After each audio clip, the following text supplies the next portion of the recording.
ज्यादा फायरिंग की जा रही है। रिहायशी इलाकों को पाकिस्तान टारगेट कर रहा है, मोटार दाग रहा है और सबसे अहम तोप के गोले दाग रहा है रिहायशी इलाकों में। यह बौखलाहट पाकिस्तान की दिखा रही है कि एक तरफ वो ड्रोन वाली साजिश रच रहा है, दूसरी तरफ वो एलओसी पर जो है आप देखिए कि कैसे रिहायशी इलाकों में मोटार दाग रहा है, गोले दाग रहा है, लोगों में डर पैदा करने की कोशिश कर रहा है। लेकिन लोग जो है वो बिल्कुल भी डर नहीं रहे हैं। उन्हें पता है कि हमारी सेना पूरी तरह से अलर्ट है, उनके साथ खड़ी है कि उन पर किसी तरह की आंच नहीं आ सकती, क्योंकि यही वो जवान है जिनकी वजह से हम सुरक्षित हैं, हमारी सीमा सुरक्षित है और हर बार पाकिस्तान औंधे मुंह गिरा है।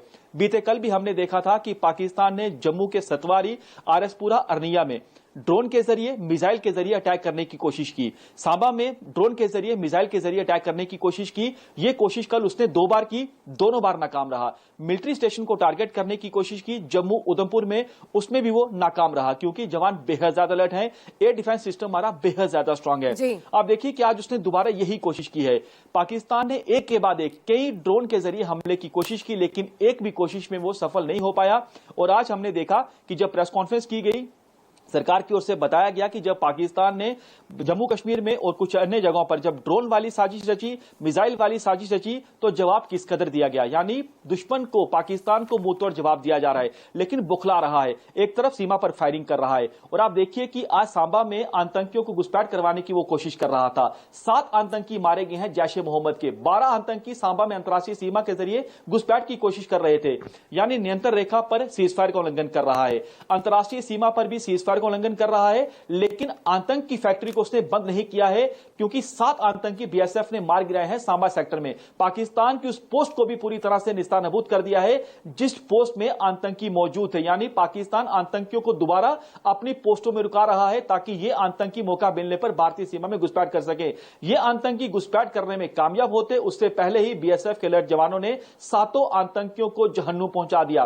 बौखलाहट उसकी तभी से हम देख रहे हैं कि जब ऑपरेशन सिंदूर को अंजाम दिया गया।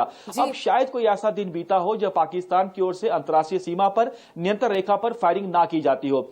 हमने साफ कहा, यानी सेना ने साफ कहा था कि जब ऑपरेशन सिंदूर को पाकिस्तान आपसे भी जानना चाहती हूँ, आसिफ भी हमारे साथ है, जरा बताइए कल जैसे ही खबरें सामने आई थी। जी पंकज, कल जैसे ही ऐसी खबरें सामने आई, उसके बाद भारत की तरफ से जवाबी कार्रवाई की शुरुआत हो गई थी। आज भी वही सिचुएशन देखने को मिल रही है क्या, या फिर अभी हम सिर्फ जो कुछ वहां से आ रहा है उसको न्यूट्रलाइज कर रहे हैं, या जवाबी कार्रवाई शुरू हो चुकी है?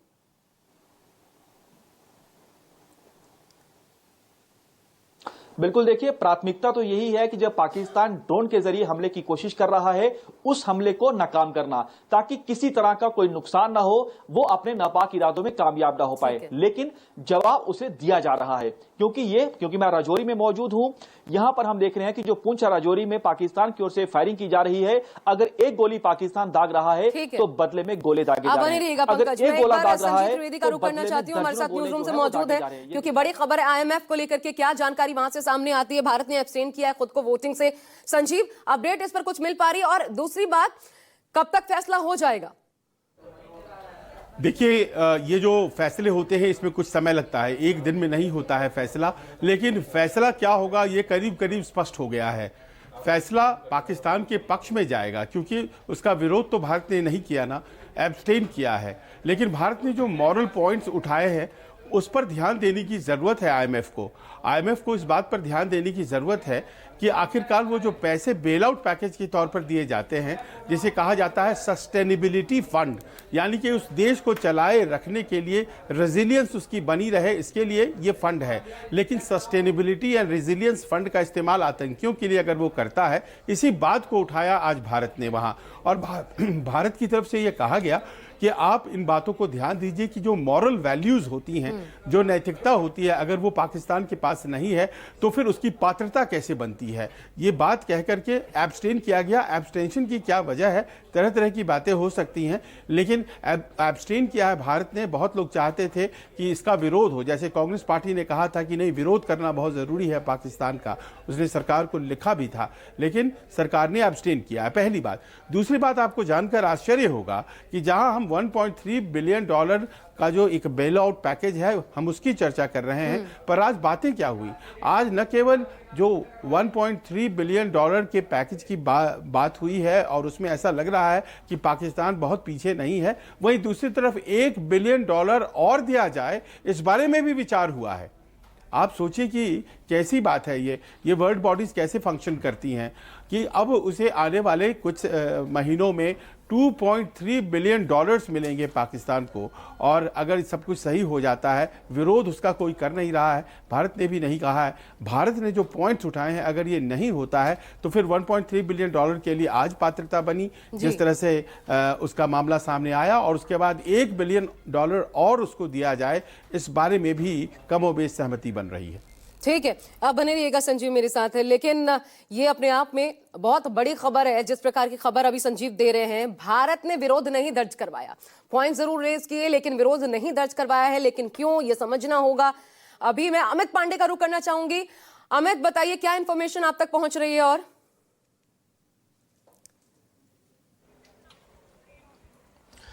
आशा, जैसे पहले भी हमने कहा कि सरकार और सेना की तरफ से कह दिया गया था कि कोई भी उकसावे वाली जो हरकत करेगा पाकिस्तान, उसका जवाब नहीं दिया जाएगा। जवाब जो देना था वो दे दिया गया, और जब समय आएगा तो माकूल जवाब जो है एक बार फिर दिया जाएगा। फिलहाल आपको बता दें कि 1 घंटे का समय निकल गया है।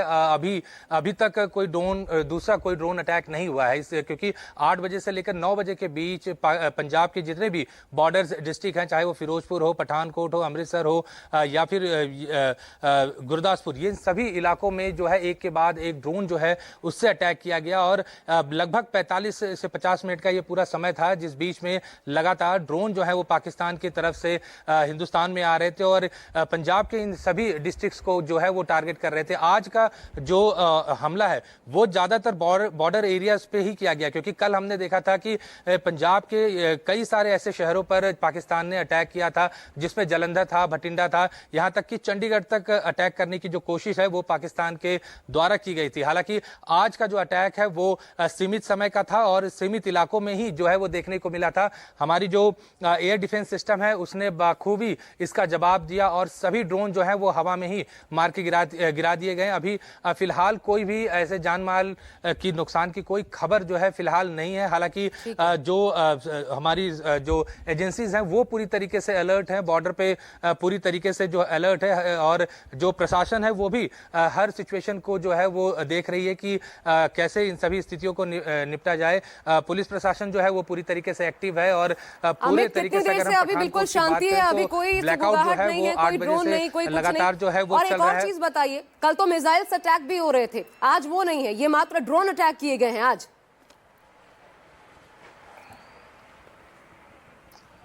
जी बिल्कुल, जितनी भी तस्वीरें और जो खबरें सामने निकल के आई हैं वो यही है कि जितने भी अटैक आज हुए हैं ये ड्रोन अटैक ही हैं और किसी भी तरीके का मिसाइल या कोई बड़ा अटैक जो है वो फिलहाल नहीं देखने को मिला है। और चूंकि कल हमने देखा था कि किस तरह से मिसाइल जो है होशियारपुर में जो है मिला था और बताया जा रहा था कि ये चीन मेड मिसाइल जो है वो है, लेकिन आज फिलहाल अभी तक कोई ऐसा बड़ा अटैक जो है वो देखने को नहीं मिला है। कल की अगर हम बात करें तो 7:30-8 बजे से ये हमला शुरू हुआ था और सुबह 4 बजे तक चला था। हालांकि रात को 11-12 बजे के बाद जो स्ट्रेंथ था, जो कैपेसिटी थी वो जरूर कम हो गई थी, लेकिन आज जो है वो महज 45 से 50 मिनट का ही ये अटैक रहा है। 9 बजे से लेकर अब तक जो है किसी भी तरीके का दूसरा अटैक जो है इन इलाकों में देखने को नहीं मिला है।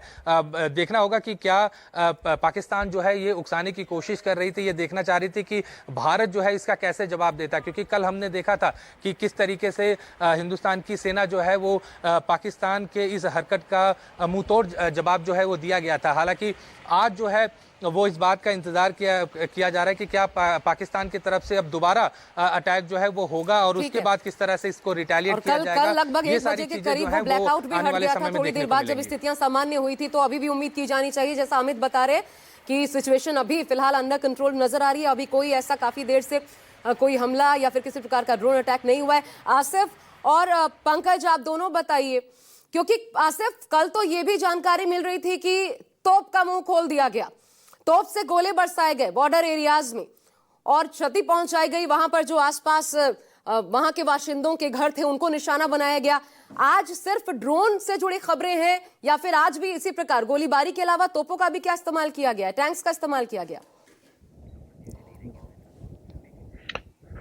देखिए, टैंक्स का इस्तेमाल हुआ है या नहीं वो तो अभी स्पष्ट नहीं है, लेकिन हाई आर्टिलरी का इस्तेमाल जरूर हुआ है। तो जाहिर सी बात है, जो मोटार है उससे अधिक क्षमता वाले हथियार पाकिस्तान की तरफ से नियंत्रण रेखा पर इस्तेमाल किए गए हैं और लगातार अभी भी किए जा रहे हैं। ये पूरे जम्मू से लेकर कश्मीर घाटी के जो नियंत्रण रेखा के इलाके हैं वहां पर भी देखा जा रहा है और इंटरनेशनल बॉर्डर पर भी देखा जा रहा है। इसी के चलते यहाँ पुंछ इलाके में काफी ज्यादा सिविलियन प्रॉपर्टीज को नुकसान पहुंचा, बारामूला के उड़ी में काफी ज्यादा सिविलियन प्रॉपर्टीज को नुकसान पहुंचा, कुपवारा में भी इसी तरह से काफी नुकसान हमने देखा। हालांकि उसका रिटेलिएटरी जवाब तो दिया जा रहा है। वहां से अगर एक जो फायर हो रहा है, सूत्रों से जानकारी के अनुसार उसके जवाब में कई सारे फायर पाकिस्तान को झेलने पड़ रहे हैं। लेकिन साथ में आज कश्मीर घाटी में कई जगहों पर एक साथ ड्रोन स्पॉट किए गए, जिसमें श्रीनगर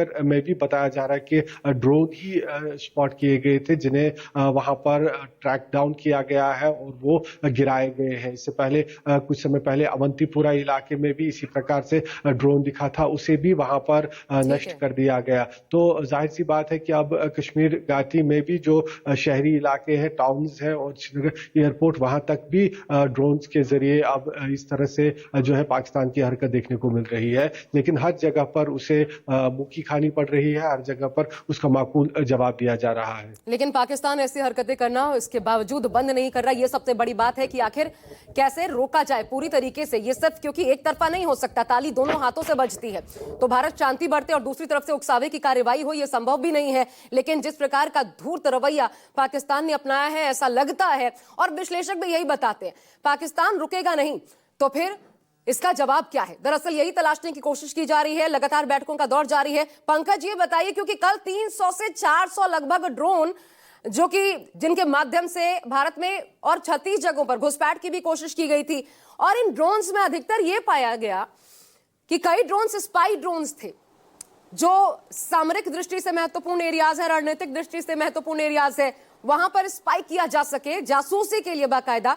आज कितने ड्रोन्स ऐसे, कोई स्पेकुलेशन, कोई इस पर कोई जानकारी है कि ज्यादातर ड्रोन्स यही वही स्पाई ड्रोन्स है? क्योंकि दुश्मन जानना चाहता है कि आगे वो क्या, कहां पे बड़ी चोट क्षति पहुंचा सकता है।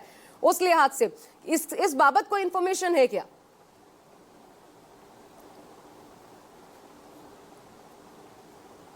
जी बिल्कुल, देखिए, पाकिस्तान की ओर से ड्रोन के जरिए अटैक करने की कोशिश की गई, उसे नाकाम किया गया। रैकी करने की, यानी जो हमारे एरिया हैं वहां पर रैकी करने की भी कोशिश की पाकिस्तान की ओर से की जा रही है। ड्रोन की पाकिस्तान कोशिश कर रहा है कि ड्रोन के जरिए हमारे जो आर्मी इंस्टॉलेशन है, जो इंपॉर्टेंट एरियाज हैं, जो सेंसिटिव एरियाज हैं, उसकी रैकी करे, लेकिन उसमें वो कामयाब नहीं हो पा रहा है। अपनी तरफ से पाकिस्तान ये सोचकर ड्रोन भेज रहा है हमारी सीमा के इस पार कि वो बड़ा हमला करेगा, लेकिन आप देखिए कि एक टॉय की तरह, यानी खिलौने की तरह हमारा जो एयर डिफेंस सिस्टम है वो उसे निस्तानाबूद कर रहा है। ये दिखाता है कि अलर्टनेस भी कितनी ज्यादा है, हमारा सुदर्शन चक्र भी कितना मजबूत है कि एक खिलौने की तरह पाकिस्तान के तमाम जो ड्रोन है उसे निस्तानाबूद किए जा रहे हैं। रैकी करने की पहली बार नहीं है कि वो रैकी करता है ड्रोन के जरिए। इससे पहले भी हम देख चुके हैं कि एलओसी और आईबी पर पाकिस्तान ड्रोन वाली साजिश रचता है। वो ड्रोन के जरिए आतंकियों तक हथियार, गोला बारूद पहुंचाने की भी कोशिश करता है, सीमा के उस पार से नशे की खेप को भी पहुंचाने की कोशिश करता है और रैकी करने की भी कोशिश करता है, क्योंकि ड्रोन जो है वो मिनी ड्रोन भी आए हुए हैं, उसके जरिए भी पाकिस्तान रैकी करने की कोशिश करता है, लेकिन उसमें वो कामयाब नहीं हो रहा है। बार बार औंधे मुंह गिर रहा है, बौखलाहट साफ तौर पर दिखाई दे रही है। बौखलाहट इस बात को लेकर है कि कल भी उसने जम्मू में 2 बार अटैक करने की कोशिश की, ड्रोन के जरिए, मिसाइल के जरिए। पहला उसने देखिए कि रात 8 बजे के करीब उसने हमले करने की कोशिश की, सुबह 4 बजे के बाद दोबारा उसने यही कोशिश की, लेकिन हर बार जो है औंधे मुंह गिरा, यानी ड्रोन वाली नापाक साजिश में नाकाम रहा। मिसाइल के जरिए हमला करने की कोशिश की, उसने वो नाकाम रहा। ना केवल जम्मू कश्मीर में बल्कि आपने दूसरे हिस्सों में भी देखा कि कैसे देश के दूसरे हिस्सों में भी उसने यही कोशिश की, तमाम जगहों पर वो पूरी तरह से नाकाम रहा। बौखलाहट अब दिखा रहा है एलओसी और आईबी पर। पाकिस्तान की ओर से जो फायरिंग अभी तक की गई है उसमें 18 जो निर्दोष नागरिक हैं उनकी जान चली गई है, 3 महिलाएं जो हैं उनकी जान गई है, 5 मासूम बच्चे जो हैं उनकी मौत हुई है। धार्मिक स्थलों को टारगेट कर रहा है। विदेश मंत्रालय ने प्रेस कॉन्फ्रेंस में आज बताया कि कैसे उसने जो है धार्मिक स्थलों को टारगेट किया है, गुरुद्वारे को टारगेट किया है, मंदिर को टारगेट किया है। मैंने खुद वहां पर पुंछ में रिपोर्टिंग की है। मैंने देखा कि कैसे वहां पर जो है पाकिस्तान की ओर से चुन चुनकर जो रिहायशी इलाके हैं उन्हें निशाना बनाया जा रहा है, जो धार्मिक स्थल है उन्हें निशाना बनाया जा रहा है। हालांकि लोगों की मजबूरी यह है कि उन्हें पलायन करना पड़ रहा है, उन्हें मजबूर होना पड़ रहा है, क्योंकि वो अपने आप को बहुत अहम जानकारी आप क्योंकि पंकज दे रहे हैं, यहाँ पर ये लोगों को बताना जरूरी हो जाता है, लोगों को सुरक्षित जगह पर पहुंचाया जाए। ये आम जनता को, ये नागरिकों को, देश के नागरिकों को बताना जरूरी हो जाता है कितनी खौफनाक साजिश पाकिस्तान की तरफ से चल रही है। ये आज विदेश मंत्रालय की जो प्रेस कॉन्फ्रेंस हुई उसमें भी साफ साफ स्पष्ट किया गया। पाकिस्तान दावा करता है कि उन्होंने किसी धार्मिक स्थान पर हमला नहीं किया, लेकिन पुंछ में गुरुद्वारे पर हमला किया और हमलों की जिम्मेदारी लेने के बजाय देखिए पाकिस्तान ने क्या कहा कि भारतीय आर्मी ऐसा कर रही है और अपनी हरकतों, अपने आक्रमण, इसको मानने से इनकार कर दिया, दुनिया को भ्रमित करने की कोशिश की। यह भी कहा गया आज इस प्रेस कॉन्फ्रेंस में कि इस मामले को दरअसल ऐसा करके पाकिस्तान धार्मिक एंगल देने की कोशिश कर रहा है और इसलिए धार्मिक रंग दिया जा सके ताकि देश का माहौल बिगड़े। इसलिए देखिए आज सुप्रीम कोर्ट ने बड़ी अच्छी बात कही कि इस वक्त सेना के मनोबल को बढ़ाए जाने की जरूरत है, देश को एकजुटता की जरूरत है। ये सुप्रीम कोर्ट के जजेस की तरफ से आज ये बयान सामने आया तो बहुत अहम हो जाता है कि बिल्कुल किसी अफवाह पर आपको ध्यान देने की जरूरत नहीं है। आपको न्यूज़ 24 बता रहा है, देश का जो सबसे निष्पक्ष चैनल है, बिल्कुल उन खबरों पर भरोसा कीजिए जो खबरें पुख्ता तौर पर आप तक पहुंच रही है कंफर्म्ड सोर्सेस के माध्यम से। बाकी खबरों को फिलहाल के लिए दरकिनार कीजिए। इस यज्ञ में ये आपकी तरफ से आम जनता के रूप में आपकी आहुति होगी। विशाल इंग्रीश मेरे साथ बने हुए मेरे सहयोगी, और ये आप देख सकते हैं कितनी मुश्किल स्थितियों में इस वक्त, क्योंकि हम लोकेशन आपको नहीं बता सकते, कितनी मुश्किल स्थितियों में हमारे सहयोगी वहां पर फील्ड पर मौजूद हैं, आप तक बिल्कुल प्रिसाइज जानकारियां पहुंच पाए इसकी कोशिश कर रहे हैं। विशाल जहां पर मौजूद थे मोबाइल की रोशनी से वो स्थितियों को भांपने की कोशिश कर रहे थे, आप तक ऑथेंटिक खबर पहुंचाने की कोशिश कर रहे थे। इसलिए आपसे यह हाथ जोड़कर विनती है, किसी भी बहकावे में, किसी गलत खबर में उसको फॉरवर्ड मत कीजिए जब तक कि खुद आप कंफर्म ना हो जाएं। विशाल हमारे साथ फिर जुड़ गए हैं। विशाल, अगर आप मुझे सुन पा रहे हैं, मैं आपसे जानना चाहती हूँ, फिरोजपुर से बड़ी खबर आई थी, कुछ इस बाबत बताइए विशाल, वहां पर क्या हुआ है, क्या जानकारी आपके पास आई है, फिलहाल की स्थिति क्या है, क्या हमले बंद हो गए हैं?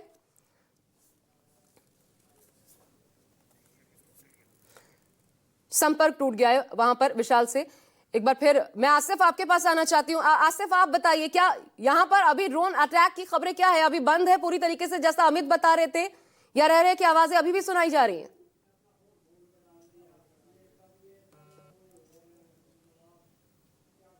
आसिफ, आवाज मिल रही है आपको? लगता है आसिफ का भी संपर्क हमें एक और इनपुट बोले आ रही है आपकी आवाज। हमें एक और खबर मिल रही है कि कश्मीर घाटी में श्रीनगर एयरपोर्ट के साथ साथ और कुछ इलाकों में बडगाम, अवंतीपुरा और बडगाम में ही बीरवा जैसे इलाके हैं, या सेंट्रल कश्मीर के गांदरबल जैसे इलाके हैं, वहां पर भी ड्रोन्स को देखा गया है। यानी मल्टीपल जगह पे ड्रोन स्पॉट हुए हैं अब कश्मीर घाटी में भी, लेकिन हर जगह पर इन ड्रोन्स को ध्वस्त किया जा रहा है, हर जगह पर ये थ्रेट्स न्यूट्रलाइज किया जा रहा है, इस तरह की हमें जानकारी दी जा रही है। लेकिन इसके चलते कुछ समय तक पैनिक जरूर हो गया लोगों में। हालांकि ब्लैकआउट पूरी कश्मीर घाटी में इस समय है, लाइटें बंद है और प्रशासन की तरफ से भी डायरेक्शंस लगातार जा रही है कि अननेसेसरी ट्रैवल को अवॉइड करें, साथ ही साथ लोग अपने घरों में बैठे, लाइट्स बंद करें। लेकिन इसके बावजूद इन धमाकों के बाद जो ड्रोन्स को उड़ाने के अब धमाके हो रहे हैं, उसके चलते लोगों में थोड़ा सा पैनिक हो गया है, लेकिन प्रशासन की तरफ से लगातार लोगों को काम रहने की हिदायत दी जा रही है। जी ठीक है। मैं एक और चीज जानना चाहती हूँ, उस वक्त ये जो श्रीनगर एयरपोर्ट के आसपास धमाके की आवाज सुनाई दे रही थी, रुकिए मैं आपके पास आ रही हूं आसिफ, तब तक अपडेट लीजिए। विशाल, फिरोजपुर में कुछ हुआ है, वहां पर क्या स्थितियां हैं, क्या इंफॉर्मेशन मिल रही है वहां से, और कंफर्म्ड सोर्सेस क्या बता रहे हैं? डिटेल हो तो बताएं। देखिए, फिरोजपुर में आज जिस तरह से पठानकोट में ड्रोन अटैक किया गया था, इसी तरह अमृतसर में किया गया और इसी तरह फिरोजपुर में किया गया। और फिरोजपुर में जो ड्रोन गिराए जाने थे उनको जो हमारा एयर डिफेंस सिस्टम है उसने पूरी तरह से न्यूट्रलाइज कर दिया। और ऐसा एसएसपी फिरोजपुर जो भूपेंद्र सिंह है उनके द्वारा दावा भी किया गया। लेकिन इसी की चपेट में एक परिवार आया है, लेकिन फिलहाल उन्होंने भी साफ कर दिया है कि जो परिवार आया है उनको हॉस्पिटल में दाखिल करवा दिया गया है, अच्छा इलाज किया जा रहा है उनका, लेकिन जो सारी स्थिति है वो जो हमारी सुरक्षा एजेंसियां हैं वो साफ करेंगी। लेकिन जिस तरह से फिरोजपुर हो, पठानकोट हो या फिर अमृतसर हो, पूरा का पूरा जो 8:30 बजे से लेके 9:30 बजे का 1 घंटे के भीतर ही ये अटैक किए गए थे। लेकिन अब इतना समय हो चुका है और किसी भी तरह से अभी तक कोई भी सूचना नहीं है। लेकिन वहीं पर हमारे जो सीमा के प्रहरी हैं वो पूरी तरह से डटे हुए हैं इंटरनेशनल बॉर्डर के ऊपर, और वहीं पर जो हमारी आर्मी है उन्होंने जो पाकिस्तान की मूवमेंट है उसके ऊपर पैनी नजर रखी हुई है और टिट फॉर टैट वाला काम भी किया जा रहा है। और यही कारण है कि पाकिस्तान में भी अफरा तफरी का माहौल बना हुआ है, और चाहे वो लाहौर हो, रावलपिंडी हो, कराची हो, हर जगह पर अफरा तफरी फैली हुई है। और पूरे की पूरी जो जोर है वो वहां पर हमारी सुरक्षा एजेंसियों का भी लगा हुआ है। लेकिन पाकिस्तान जिस तरह से बाज नहीं आ रहा कि जो भारत के रहायशी क्षेत्रों को अपना निशाना बनाने में लगा हुआ है, क्योंकि पाकिस्तान की चल नहीं पा रही और इसी के चलते ही भारत की जो रहायशी क्षेत्र हैं उनको निशाना बनाया जा रहा है। ठीक है विशाल, कल आपने जानकारी दी थी क्योंकि कंट्रोल रूम पंजाब में बाकायदा बनाया गया है, कैसे वो एक्ट कर रहा है, क्या उसको लेकर के क्या जानकारी मिल रही है और खासकर जो हिदायतें लोगों को दी जा रही है? देखिए जगह जगह पर कंट्रोल रूम